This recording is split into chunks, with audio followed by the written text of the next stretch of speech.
இந்த பிரபஞ்சம் உங்களுக்கு தேவையான பணத்தை அள்ளித் தரும். அது ஷேர் மார்க்கெட் மூலமாகவும் சாத்தியம். பங்குச்சந்தைய பற்றி எளிமையாக கத்துக்கொள்ள இந்த ஷேர் மார்க்கெட்டின் ஆசான் புத்தகம் ஒரு பெரிய அளவுல உதவி பண்ணுங்க. படிச்ச எல்லாருமே இந்த புத்தகத்துக்கு நல்ல ரேட்டிங் தான் குடுத்திருக்காங்க. பட் நீங்க அத வச்சு எதுவுமே முடிவு பண்ண தேவையில்ல. நீங்க நான் சொல்லப் போறத வச்சு முடிவு பண்ணுங்க. ஐ மீன் இந்த புத்தகத்துல என்னலாம் இருக்குதோ எல்லாத்தையும் பத்தியுமே ஒவ்வொரு சாப்டரா நான் சொல்றேன். அத கேட்கும்போதே பங்குச்சந்தைய பத்தி நிறைய கத்துக்க முடியும். அத கத்துக்கிட்டதுக்கு அப்புறம் இந்த புத்தகம் நல்லா இருக்குமா, நல்லா இருக்காதான்னு சொல்லிட்டு நீங்களே சொல்லுங்க. என்ன ப்ரோ இந்த புக் பார்க்கும்போது பெருசா பங்குச்சந்தைய பத்தி ஒரு பணம்லாம் பறக்கிற மாதிரி, ஒரு காளைகள், கரடிகள் அந்த மாரி எதுவுமே இல்லையே அப்டின்னா, அந்த மாரி பண்ணி டெம்ப்ட் பண்றதுக்காக இந்த புத்தகம் எழுதலங்க.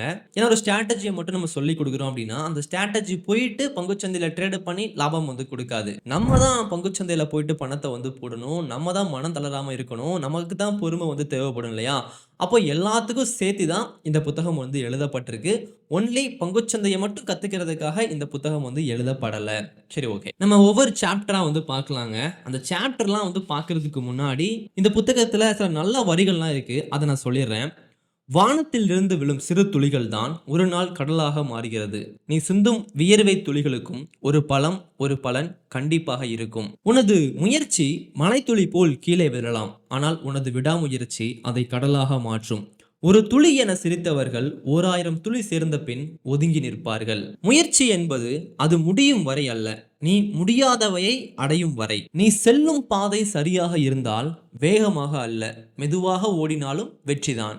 ஓடும்போது உடல் பலத்தை விட மனபலம் மிகவும் முக்கியம். மனதை தயார்படுத்திக் கொண்டு மனம் தளராமல் ஓடு. ஒவ்வொரு நாளும் உன் பொறுமையை சோதிக்கக்கூடிய செயல்களை செய்.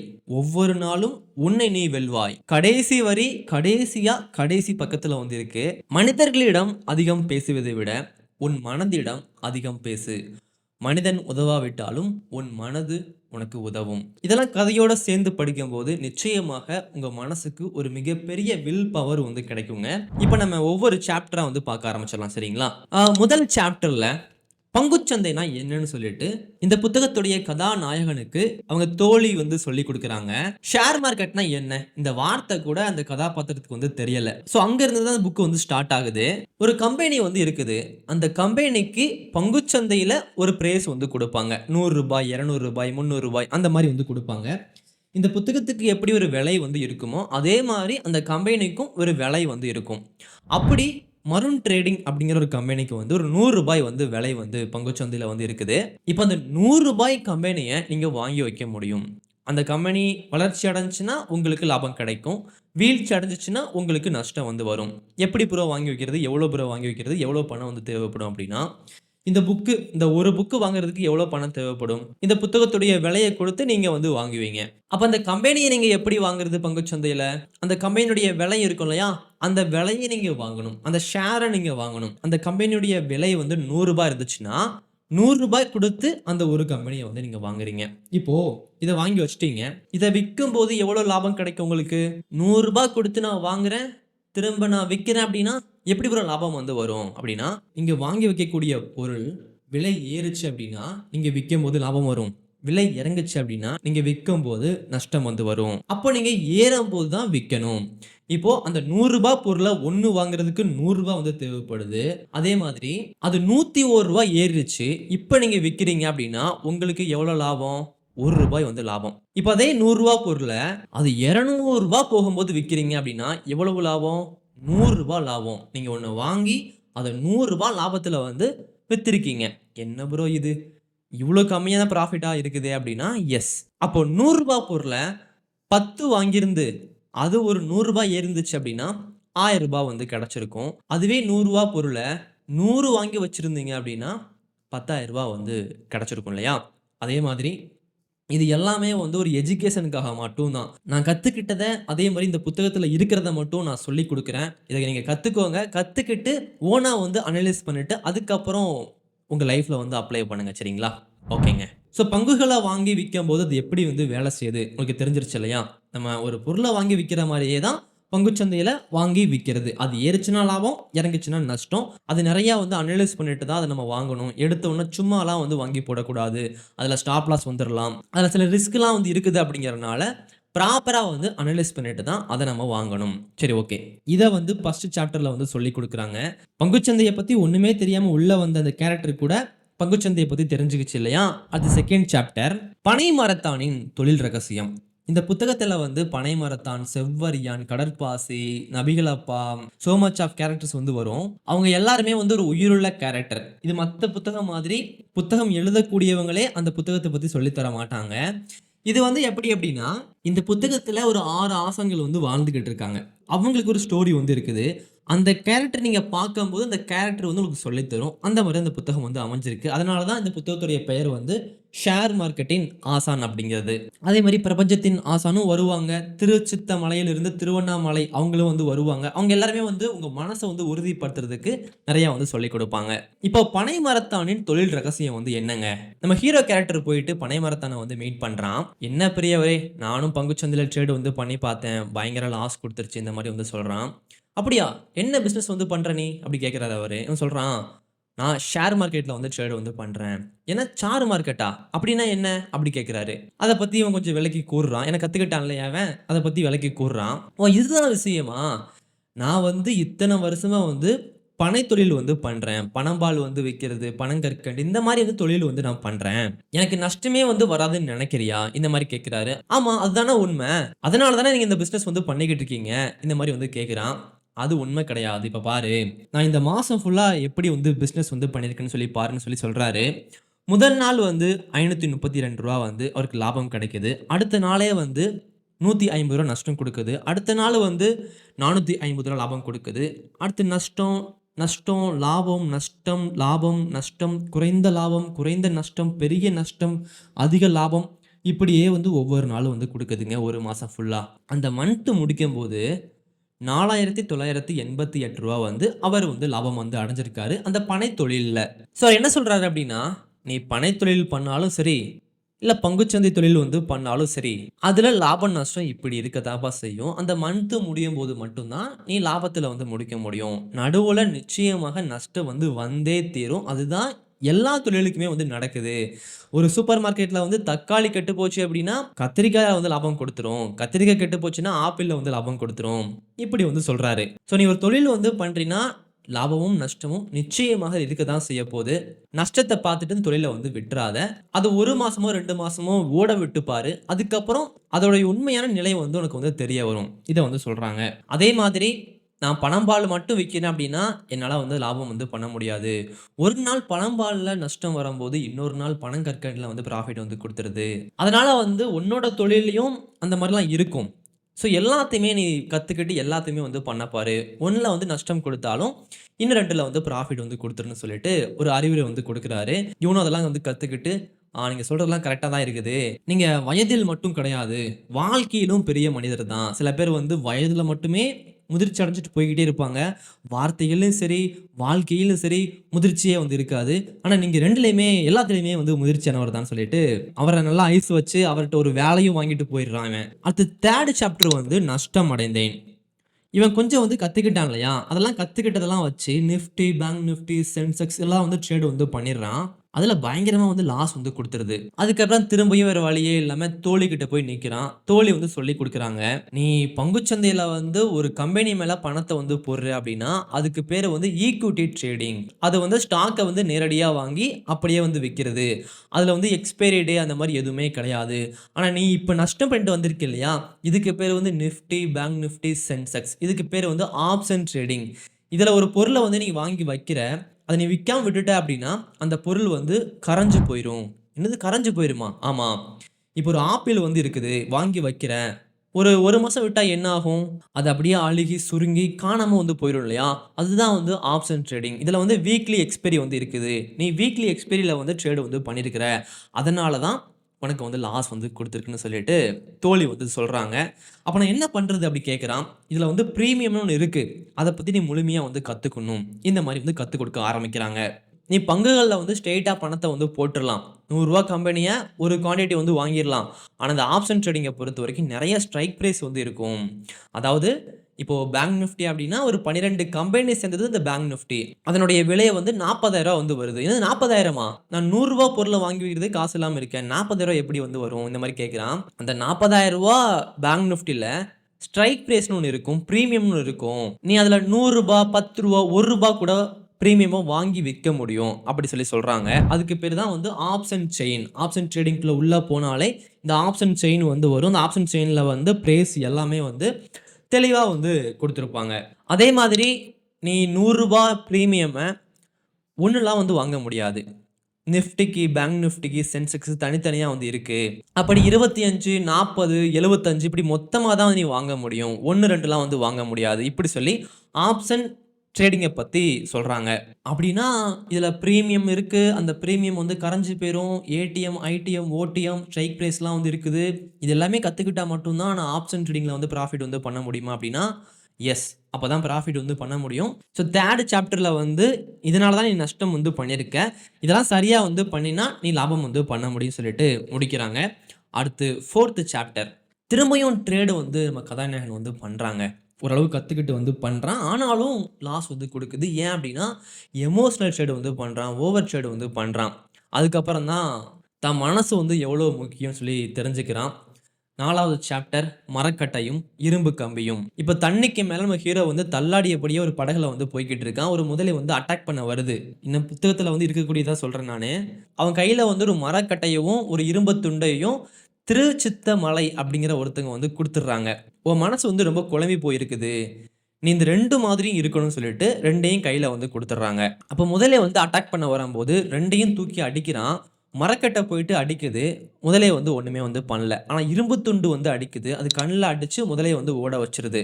இப்போ தண்ணிக்கு மேல இரும்பு துண்டு வந்து ஜெயிச்சிருச்சு. ஆனா தண்ணிக்கு உள்ள போனதும் இரும்பு துண்டு வந்து மூழ்கி போயிருது. அதனால எந்த யூசுமே கிடையாது. ஆனா மரத்துண்டு வந்து இன்னும் மூழ்காம இருக்குது. அப்போ இடத்துக்கு ஏத்த மாதிரி தான் அவரோட திறமை வந்து அமையும். நீயும் இடத்துக்கு ஏத்த மாரி உன் திறமைய வந்து மாத்திக்கணும். ஆப்ஷன் ட்ரேடிங்னா அதுக்கேத்த மாரி பண்ணணும். ஸ்விங் ட்ரேடிங்னா அதுக்கேத்த மாரி பண்ணணும். இந்த மாரி வந்து இந்த சாப்டர்ல வந்து சொல்றாங்க. ஸோ முக்கியமா உன்னுடைய மனசு வந்து மரத்துண்டு மாதிரி வந்து இருக்குது. அத இரும்பாவும் மாத்திக்கோ. தேவையான நேரத்துல அது மரக்கட்டையாவும் மாத்திக்கோ. இந்த மாரி இந்த சாப்டர்ல வந்து சொல்றாங்க. அடுத்து 5வது இவன் படகு உடைஞ்சு தண்ணிக்குள்ள விழும்போது ஒருத்தர் வந்து இவன காப்பாத்துறாரு. அவருடைய மீனுமே வந்து தண்ணிக்குள்ள வந்து போயிருது. ஸோ இவன் வந்து ஹெல்ப் வந்து பண்றான். நான் அவனுக்கு பிடிச்சு குடுக்குறேன்னு சொல்லிட்டு ஹெல்ப் வந்து பண்றான். அப்போ மண் புழுக தூக்கி தூண்டில்ல மாட்டி தண்ணில வந்து போடுறான். ஒரு சின்ன மீன் வந்து கிடைக்குது. திரும்பியும் மண் புழுவ வந்து மாட்டுறான். அந்த மீனவர் வந்து சொல்றாரு, "இந்த வாட்டி மண் புழுவ வந்து போடாத. அந்த சின்ன மீன வந்து போடு." இப்படி சொல்றாரு. அவனும் அந்த சின்ன மீன வந்து போடுறான். இப்போ அவனுக்கு வந்து அத விட கொஞ்சம் ஒரு பெரிய மீன் வந்து கிடைக்குது. அதே மாரி சில மீன்கள வந்து புடிக்கிறான். அதுக்கப்புறம் திரும்பியும் சொல்றாரு, "அத விட இன்னும் கொஞ்சம் பெரிய மீன் இருக்கு இல்லையா? அத வந்து தூண்டில்ல வந்து போட்டு உள்ள வந்து போட சொல்றாரு." போடுறான். அத விடவும் பெரிய மீன் வந்து கிடைக்குது. இது என்ன அப்டின்னாங்க, பணத்த வந்து சேமிக்கிறதுக்கு ஒரு முக்கியமான வழிங்க. இந்த இடத்துல வந்து பாருங்க, இதுல வந்து காம்பவுண்டிங் எஃபெக்ட் எல்லாமே வந்து வந்துற போது, உன் கையில வந்து ரூ. 1,20,000 வந்து இருக்குது. அத வச்சு நீ ஒரு 20% லாபம் வந்து பண்ணிட்ட அப்டின்னா, அந்த ரூ. 1,20,000ல 20% எவ்வளவு? ரூ. 24,000 வந்து வரும். அப்போ ரூ. 1,20,000 வச்சு ரூ. 24,000 ப்ராஃபிட் வந்து பண்ணியாச்சு இல்லையா? அந்த ப்ராஃபிட்ட எடுத்து நீ சாப்ட்றாம, இல்ல அதே பணத்த திரும்ப வந்து உள்ள வந்து போடாம, சின்ன மீன வச்சு பெரிய மீன வந்து புடிச்ச இல்லையா? அதே மாரி வந்து பண்ண பாரு. இப்போ அந்த சின்ன மீன வந்து எடுத்துக்கிட்டு, தூண்டில்ல மாட்டி பெரிய மீன புடிச்ச இல்லையா? அதே மாரி நீ ப்ராஃபிட் பண்ண 24,000 எடுத்து அந்த தூண்டில்ல வந்து மாட்டு. மாட்டுனதுக்கு அப்புறம் இப்ப என்ன ஆகும் அப்டின்னா, அந்த பணத்தோட அளவு வந்து பெருசாயிரும். முன்னாடி வந்து எவ்வளோ இருந்துச்சு? 1,20,000 இருந்துச்சு. ஆனா இப்போ 1,44,000 வந்து மாறிருச்சு. இப்ப அத தூக்கி உள்ள வந்து போடம்போது, இன்னும் கொஞ்சம் பெரிய மீன் வந்து கிடைக்கும் இல்லையா? எஸ். இன்னொரு 20% வந்து கிடைக்குது. 28,000 மாறுது. திரும்பியும் மாட்டு, திரும்பியும் போடு. 1,72,000 போடுவ. 34,000 கிடைக்கும். இப்படியே நீ போட்டுக்கிட்டே வந்து வரம்போது, நீ 5,00,000 போடும்போது ரூ. 1,00,000 மீன் வந்து கிடைக்கும். நீ ரூ. 10,00,000 வந்து போடும்போது ரூ. 2,00,000 மீன் வந்து கிடைக்கும். நீ ரூ. 20,00,000 மீன வந்து போடும்போது உனக்கு 4,00,000 5,00,000 அப்படி வந்து கிடைக்கும். ஸோ இந்த மாரி வந்து சொல்றாங்க. ஸோ சின்ன மீன வச்சு பெரிய மீன வந்து புடி. நீ பணம் சம்பாதிக்கிற அமௌண்ட்ட வந்து சேமிச்சு வச்சு அத திரும்பியும் முதலீடு வந்து பண்ணும்போது, இந்த மாரி வந்து கிடைக்குதுன்னு சொல்லிட்டு இந்த சாப்டர்ல வந்து ரொம்ப அழகா காம்பவுண்டிங் எஃபெக்ட், எஸ்ஐபி பத்தி தெளிவாக வந்து சொல்கிறாங்க. உண்மைதாங்க. நம்ம சம்பாதிக்கிற பணத்தை நம்ம எப்போ செலவு அதிகம் பண்ணாமல் அதை சேர்த்து வச்சு அதை முதலீடு பண்ணுறோமோ அப்போ தான் பணம் வந்து வளரும். இல்லைன்னா பணம் வந்து வளரவே வளராது. நம்ம பணக்காரனாக ஆகவே முடியாது. அதனால் வந்து நீங்கள் கொஞ்சம் பணம் சம்பாதிச்சாலும் அதில் கொஞ்சத்தை எடுத்து தூண்டில்ல மாட்டி அப்படி வந்து போடுங்க. அது ஒன்றை எடுத்துகிட்டு வந்து கொடுக்கும். இங்கே எல்லாத்துக்குமே இன்ட்ரெஸ்ட் வந்து இருக்குது. எஃப்டி போட்டாலும் சரி, ஆர்டி போட்டாலும் சரி, பங்குச்சந்தையில் போட்டாலும் சரி, அதுக்கு ஒரு இன்ட்ரெஸ்ட் வந்து வரும் இல்லையா?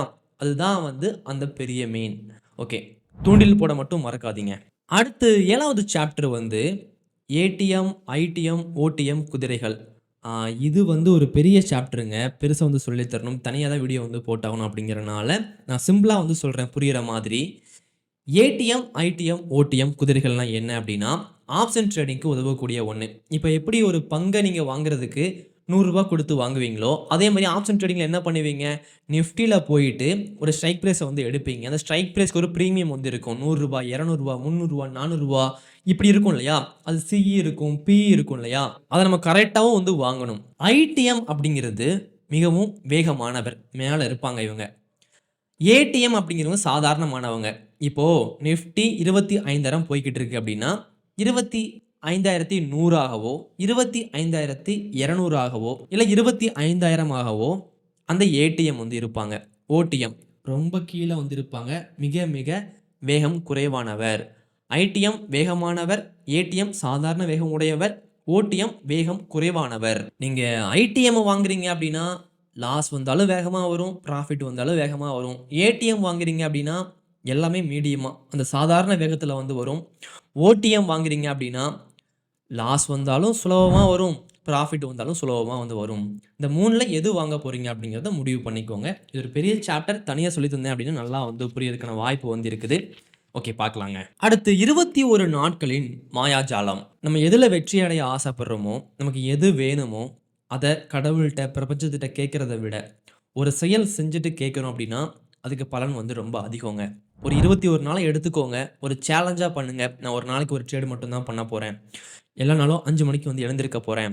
இப்படி ஒரு சேலஞ்சாக எடுத்துக்கிட்டு வந்து பண்ணும்போது இங்கே நினச்சது ரொம்ப வேகமாக நடக்கும். அது ஏன் அப்படின்னா ஒவ்வொரு மதத்துக்கும் ஒவ்வொரு மாதிரி இருக்குது.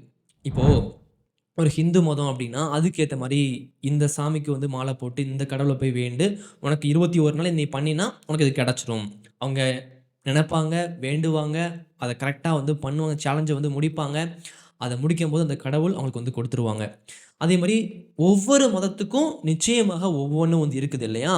அதே மாதிரி தான் ஏன் இந்த மதம் வந்து இது சொல்லுது அப்படின்னா நம்ம மனசை வந்து உறுதிப்படுத்துறதுக்காக மட்டும்தாங்க. நம்ம மனசை உறுதிப்படுத்திட்டோம், ஒவ்வொரு நாளும் நம்பிக்கிட்டே இருக்கிறோம் அப்படின்னா நம்ம நினச்சது, நம்ம ஆசைப்பட்டது கிடச்சிரும். அதனால தான் நானும் வந்து சொல்கிறேன், ஒரு 21 நாள் சேலஞ்ச் எடுத்துக்கிட்டு நீங்கள் நிறைய விஷயங்களை ட்ரை பண்ணுங்கள். ட்ரை பண்ணி முடிக்கும்போது ஒவ்வொரு நாளும் உங்கள் மனசை வந்து நீங்கள் ஜெயிச்சுக்கிட்டே வந்து இருப்பீங்க இல்லையா? அப்போ ஒரு நாள் வந்து நீங்கள் நினச்சது வந்து கிடச்சிரும். கடவுள், பிரபஞ்சம் என்ன மதமாக இருந்தாலும் சரி அந்த மதம் உங்களுக்கு வந்து கொடுத்துருங்க. இங்கே கடவுள் நம்பிக்கை இல்லை அப்படின்னா மனிதன் வந்து ரொம்ப மிருகமாக மாறி இருப்பான். கடவுள் நம்பிக்கை இருக்கிறது நல்லது தான். ஆனால் அந்த கடவுள் நம்பிக்கையை வச்சு பண்ணுறாங்க இல்லையா? இதை பண்ணு, அந்த பரிகாரம் பண்ணு, அங்கே போயிட்டு வா, சில விஷயங்கள்லாம் வந்து பண்ணு, இப்படி ஏமாத்துறாங்க இல்லையா? அவங்களாம் தான் திருடங்க. ஆனால் கடவுள் நம்பிக்கை, கடவுள் எல்லாமே உண்மையானதான்னு சொல்லிட்டு இந்த சாப்டரில் வந்து நபிகள் அப்பா வந்து சொல்கிறாங்க. இந்த சாப்டர் படிச்சுட்டு நிறைய பேர் வந்து நான் கண் கலங்கிட்டேன் ப்ரோ, அழுதுட்டேன் ப்ரோன்னு சொல்லிட்டு வாட்ஸ்அப்பில் நிறைய பேர் சொல்லியிருக்காங்க. நீங்களும் அதை ஃபீல் பண்ணியிருந்தீங்க. இந்த புத்தகம் உங்களுக்கு பிடிச்சிருந்துச்சுன்னா கமெண்ட் பண்ணுங்கள், நானும் தெரிஞ்சுக்கிறேன். ஏன்னா பிடிக்காத விஷயத்தை பற்றி டக்குன்னு சொல்லிடுவோம். ஒன்று பிடிச்சிருக்குன்னா அதையும் நம்ம சொல்லணுங்க. அதுக்காக நான் சொல்கிறேன். ஓகே, அடுத்த சாப்டர் வெற்றியின் முதல் படி. நம்ம கதாநாயகன் நிறைய விஷயங்கள் கற்றுக்கிட்டான் இப்போ ஓரளவு. ஓகே, இதெல்லாம் நம்ம பண்ணோன்னா இதெல்லாம் நம்ம பண்ணிடலாம் சொல்லி கற்றுக்கிட்டான். காலைல 5 மணிக்கு எழுந்திருக்கிறான், ஒரு நாளைக்கு ஒரு ட்ரேடு மட்டும்தான் பண்ணுறான். நஷ்டமோ லாபமோ அதை ஏற்றுக்கிறான். பனை மரத்தான் சொன்ன மாதிரி அனைத்து நாட்களும் ஒரே மாதிரி ஸ்ட்ராட்டஜி தான் ட்ரேடு வந்து பண்ணுறான். ஒரு நாளைக்கு ஒரு ஸ்ட்ராட்டஜின்னு சொல்லிட்டு ஜம்ப் ஆகிறது கிடையாது. இது எல்லாத்தையுமே கரெக்டாக வந்து பண்ணுறாங்க. ஆனால் இப்போ தான் அவனுக்கு ஒன்று தெரிய வருது, ஆப்ஷன் ட்ரேடிங்கில் சிஇ அண்டு பிஇ. என்னடா இது, ஆப்ஷன் பையிங்கில் சிஇ வந்து பை பண்ணணும், பிஇ வந்து செல் பண்ணாதானே ப்ராஃபிட். இந்த மாதிரி ஒரு குழப்பம் வந்து ஏற்படுது. திரும்பியும் அவன் வேகம் வந்து குறைஞ்சி ஸ்லோவாக வந்து மாறிடுறான். அப்பவும் அவன் தோழி வந்து ஒன்று சொல்கிறாங்க, நீ செல்லும் பாதை சரியாக இருந்தால் வேகமாக அல்ல, மெதுவாக ஓடினாலும் வெற்றி தான். ஸோ இன்னொன்று கற்றுக்கலாம் வான்னு சொல்லிட்டு ஆப்ஷன் பையிங்க்கும் ஆப்ஷன் செல்லிங்க்கும் உள்ள வித்தியாசத்தை 10வது சாப்டரில் வந்து சொல்லித்தராங்க. நீ ஆப்ஷன் ட்ரேடிங்கில் வந்துட்டாலே 2 விஷயம் ரொம்ப ரொம்ப முக்கியம். Option buying and option selling. இந்த ஆப்ஷன் பையிங்கில் சிஇ அண்ட் பிஇ இருக்கும். ஆப்ஷன் செல்லிங்லேயும் சிஇ அண்ட் பிஇ இருக்கும். ஆப்ஷன் பையிங் அப்படின்னா குறைந்த கேபிட்டல் வந்து போதுமானது. நீ சிஇ அண்ட் பிஇ வந்து பை பண்ணுவ. அதாவதுங்க மார்க்கெட் மேலே போச்சுன்னா சிஇ வந்து பை பண்ணணும். இது வந்து ஆப்ஷன் பையிங். ஆப்ஷன் செல்லிங் அப்படின்னா சிஇ அண்ட் பிஇ வந்து இருக்கும். மார்க்கெட் மேலே போச்சுனாலும் செல் தான் பண்ணணும், கீழே போச்சுனாலும் பிஇ வந்து செல் தான் வந்து பண்ணணும். என்ன இது எனக்கு ரொம்ப குழப்பமா இருக்கு அப்படின்னா, பேப்பர் ட்ரேடிங் வந்து பண்ணி பாருங்க. பிஇ வந்து செல் பண்ணி பாருங்க. பிஇ வந்து செல் பண்ணதுக்கப்புறம் மார்க்கெட் மேலே போச்சுன்னா ப்ராஃபிட் கொடுக்கும். என்னது இது, கீழே போனால் தானே ப்ராஃபிட் கொடுக்கணும், புட்டுனா கீழே தானே அப்படின்னா, ஆப்ஷன் செல்லிங்கை பொறுத்த வரைக்கும் அப்படியே உல்டாவா வந்து மாறிடுங்க. ஸோ ஆப்ஷன் பையிங் அப்படின்னா சிஇ அண்ட் பிஇ வந்து பை பண்ணணும். ஆப்ஷன் செல்லிங் அப்படின்னா சிஇ அண்ட் பிஇ வந்து செல் பண்ணணும். இது வந்து ட்ரேடிங்கில் வந்ததுமே தெரிஞ்சிக்க வேண்டியது. அதே மாதிரி ஆப்ஷன் பையிங்கில் ஒன்று சொன்னேன் இல்லையா, ஒரு ஆப்பிள் வாங்கி வைக்கிறீங்க, அது கரைஞ்சு போயிடும் வீக்லி எக்ஸ்பைரி நாள் சொன்னேன் இல்லையா, அப்படி கரைஞ்சு போச்சுன்னா நஷ்டம், கரையாமல் இருந்துச்சு அதை நீங்கள் அதுக்குள்ளே வித்துட்டீங்க அப்படின்னா லாபம். அதுவே ஆப்ஷன் செல்லிங் அப்படின்னா கரைஞ்சு போனால் மட்டும்தான் லாபம். கரைஞ்சு போனதை எவன் ப்ரோ வாங்க போகிறான் அப்படின்னா, எஸ், இதுதான் ஆப்ஷன் செல்லிங் அப்படிங்கிறது. ஆப்ஷன் பையிங்கை பொறுத்த வரைக்கும் ப்ரீமியம் வந்து ஏறினா மட்டும்தான் லாபம். ஆப்ஷன் செல்லிங்கை பொறுத்த வரைக்கும் ப்ரீமியம் வந்து கரைஞ்சு போனால் மட்டும்தான் லாபம். இதை வந்து 10வது சாப்டரில் வந்து சொல்லித்தராங்க. அடுத்து 11வது 1981 நம்ம செவ்வரியன் அப்படிங்கிறவங்க வந்து இந்த மாதிரி கேண்டில் வரைஞ்சு ட்ரேடு வந்து பண்ண ஆரம்பிச்சிட்டாங்க. அப்போ தான் கேண்டில் எதுவுமே இல்லையே ப்ரோ எப்படி ட்ரேடு வந்து பண்ண முடியும் அப்படின்னா, இப்போது பேப்பரில் வந்து வரும் இல்லையா, இன்னைக்கு எவ்வளோ ரூபாயில் ஆரம்பமானது எவ்வளோ ரூபாயில் முடிஞ்சிச்சு, இப்படி ஒரு பேப்பரில் வந்து வருங்க. அதை வச்சே கேண்டில் வந்து உருவாக்கியிருக்காரு இவர். இன்னைக்கு 10 ரூபாயில் ஆரம்பிச்சு 20ல் முடிஞ்சிச்சு அப்படின்னா கீழேருந்து மேலே கேண்டில், 20ல் ஆரம்பிச்சு 15க்கு வந்துச்சு அப்படின்னா ரெட் கேண்டில், திரும்பியும் 20ல் ஆரம்பிச்சு 40ல் வந்து முடிஞ்சிச்சு அப்படின்னா க்ரீன் கேண்டில். இப்படி வந்து கேண்டிலை வந்து உருவாக்க முடியும். இப்படி தான் சார்ட்டே வந்து உருவாச்சு. ஸோ இந்த மாதிரி கேண்டிலை பற்றி கற்றுக் கொடுக்கறதுக்காக வந்து செவ்வரியன் வந்து வராங்க. அதில் வந்து நிறைய விதமான கேண்டிலை பற்றி ஃபுல்லாகவே வந்து சொல்லித்தராங்க. இதுவுமே நிறையா வந்து சொல்லித்தரணும் அப்படிங்கிறனால கேண்டில் ஸ்டிக்கை வச்சு மட்டுமே நல்லா வந்து ட்ரேட் வந்து பண்ண முடியும். இந்த மாதிரி கேண்டில் பேட்டர்ன்லாம் வந்து இருக்குது, மார்னிங் ஸ்டார் இந்த மாதிரிலாம் இருக்குதுன்னு சொல்லிட்டு சொல்லி கொடுக்குறாங்க. அடுத்து நேர அளவு தந்திரங்கள். பங்குச்சந்தையில் நீங்கள் டெக்னிக்கல் அனலைஸ் வந்து பண்ணுறீங்க அப்படின்னா டைம் ஃப்ரேம் வந்து ரொம்ப ரொம்ப முக்கியம்.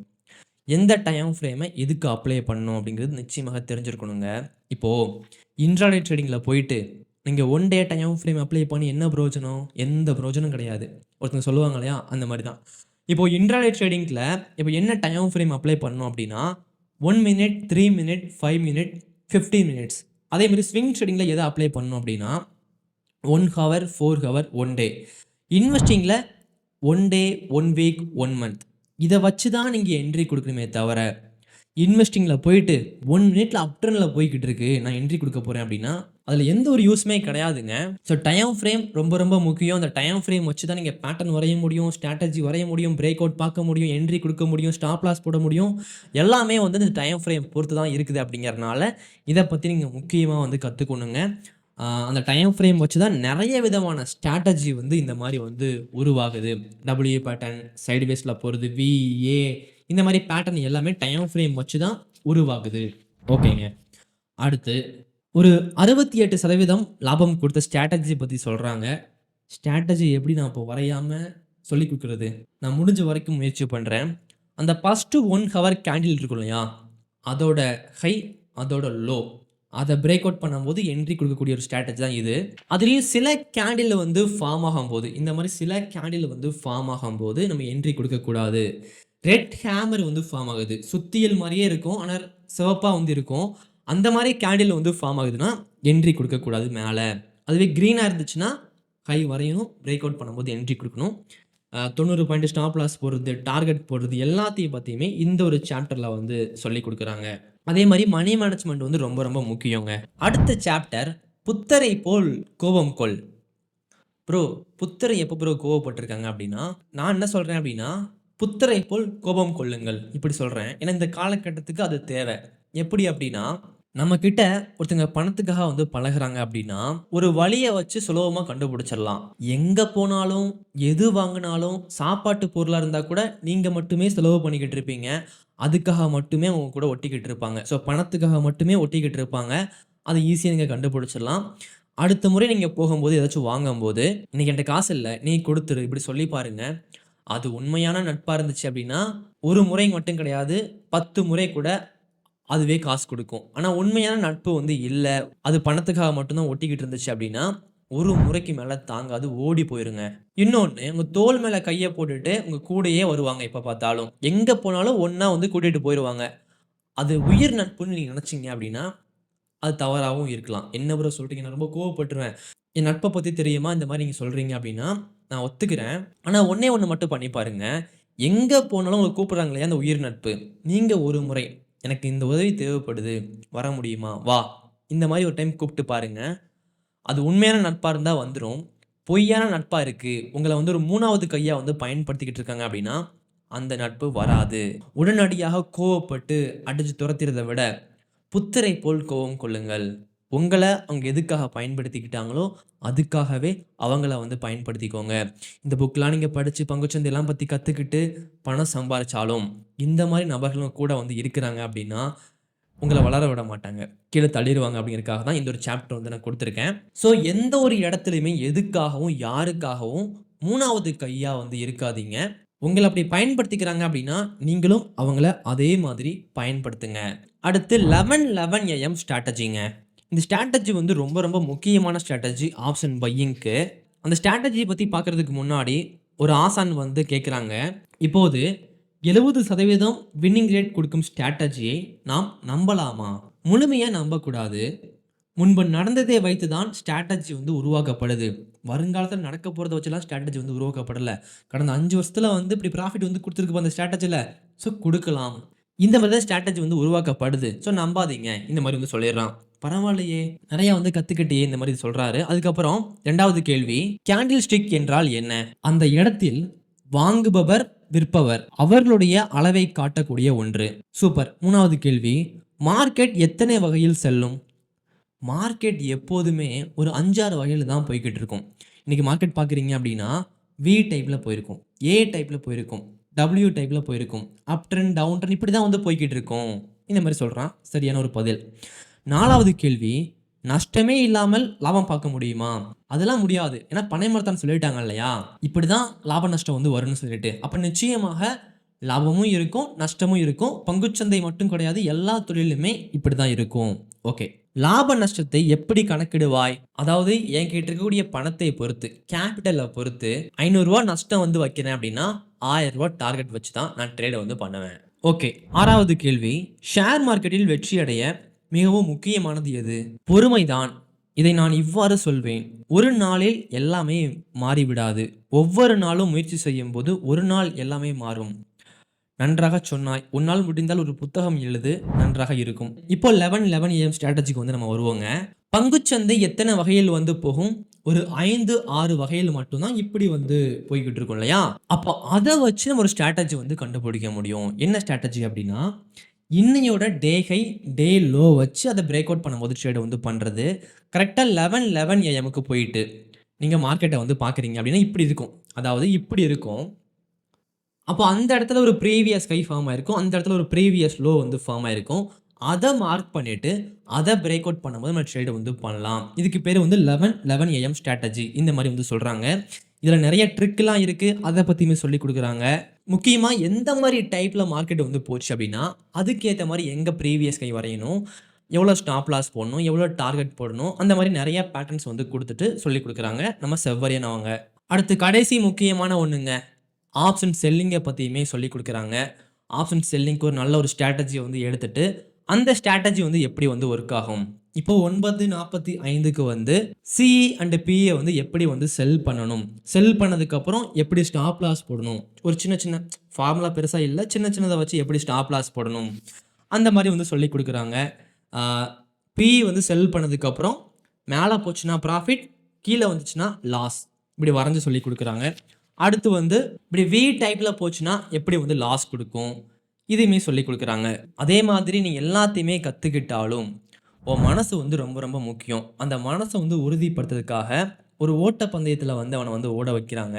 அந்த ஓட்டப்பந்தயம் ஓட ஆரம்பிச்சதுமே, அவன் மனசு வந்து சொல்லுது, "நின்று" இந்த மாதிரி. ஆனா, அத தாண்டி அவன் ஒரு அடி எடுத்து வச்சாலும், அவன் மனச அவன் ஜெயிச்சுட்டான். இனிமே அவன் சொல்றத அவன் மனசு வந்து கேட்க போது. அப்போ மனசு வந்து இந்த பங்குச் சந்தையிலயும் சரி, எல்லா பிசினஸ்லயுமே சரி, ரொம்ப ரொம்ப ஒரு முக்கியமான ஒண்ணுங்க. அத வந்து உறுதியா வந்து வச்சுக்கோங்க. எல்லா ஸ்ட்ராட்டஜி கத்துக்கிட்டாலும், என்ன கத்துக்கிட்டாலும் சரி, அந்த மனசு உறுதியா இருந்தா மட்டும் தான் நம்ம வந்து ஜெயிக்க முடியும். பொறுமை ரொம்ப ரொம்ப முக்கியம். ஏன்னா நம்ம செல்லும் பாதை வந்து சரியாக இருந்தால், வேகமாக அல்ல, மெதுவாக பொறுமையாக ஓடினாலும் வெற்றி தான் இல்லையா? அதுக்கப்புறம் நம்ம ஹீரோ வந்து மாரத்தான்ல வந்து ஓடிக்கிட்டு இருக்கான் இல்லையா? அப்படி ஓடம்போது அவன் மனசுட்ட வந்து சொல்றான், "நான் இந்த போட்டியில வந்து வெற்றி பெறவில்லை என்றாலும் பரவால்ல. உன்னை நான் வெற்றி பெறுவேன்." அவன் மனச வந்து ஜெயிச்சுட்டான் அப்படிங்கிறனால, அந்த மாரத்தான்லயும் அவன் வந்து ஜெயிச்சிடுறாங்க. அதுக்கப்புறம் ஆசான் வந்து சொல்றாங்க, "பொறுமையின் கைகளை பிடித்துக் கொண்டாய். யார் உன்னை கைவிட்டாலும் அது உன்னை கைவிடவில்லை. கரை சேர்த்து விட்டது. ஒவ்வொரு நாளும் இதேபோல் உன் பொறுமையை சோதிக்கக்கூடிய செயல்களை செஞ்சுக்கிட்டே இரு. ஒவ்வொரு நாளும் நீ உன்னை வென்றுகிட்டே இருப்பாய். உன்னுடைய வில் பவர் பயங்கரமா வந்து வளரும். அதுக்கப்புறம் யாராலயுமே உன்ன வந்து அசச்சே வந்து பார்க்க முடியாது." இந்த மாரி வந்து சொல்றாங்க. ஸோ இந்த புத்தகத்துல முக்கியமான சில பக்கங்கள எடுத்துட்டு அத மட்டும் தான் சொல்லிக் குடுத்துருக்கேன். இன்னும் நெறைய விஷயங்கள் இந்த புத்தகத்துல வந்து இருக்குது. நல்லா இருக்குன்னு நெனச்சீங்கன்னா, இந்த வீடியோக்கு ஒரு லைக் குடுத்துருங்க. புத்தகத்த பத்தி ஷேர் பண்ணுங்க. முடிஞ்ச புத்தகத்த வாங்கி வந்து படிங்க.